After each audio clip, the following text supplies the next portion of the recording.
জেলার কামারপুকুর যুব দিশার ঐতিহ্য মেনে রাজনীতিকে পেশা বানিয়ে ক্ষমতার অপব্যবহারকারী দুষ্কৃতীদের আমাদের অনুষ্ঠান মঞ্চে আমন্ত্রণ জানানো হয়নি। আমাদের অতিথির আসন অলংকৃত করেছেন বিভিন্ন স্তরের সমাজ সচেতন গুণী ব্যক্তিরা। বিশিষ্ট গাছপ্রেমী অসিত মুখার্জি মহাশয়কে পেয়েছি, অভিক ঘোষ মহাশয়কে পেয়েছি, আমাদের শিক্ষক মদন মোহন সরকার মহাশয়কে পেয়েছি, আমাদের অগ্রজ প্রতিম আমাদের দীপক নায়ক মহাশয়কে, এছাড়া পেয়েছি সুব্রত নায়ক মহাশয়কে, বেলার ভুরকুণ্ড হাই স্কুলের প্রধান শিক্ষক। আমরা এনাদেরকে বরণ করে নেব চন্দনের ফোঁটা দিয়ে।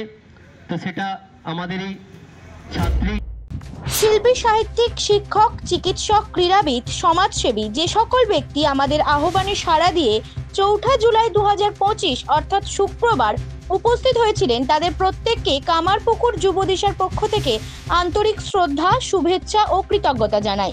আগামী দিনেও যুবদিশার সমাজ কল্যাণমূলক কর্মকাণ্ডে আপনাদের আমরা পাশে পাবো সেই আশা রাখি। ব্যুরো রিপোর্ট, জেলার বার্তা।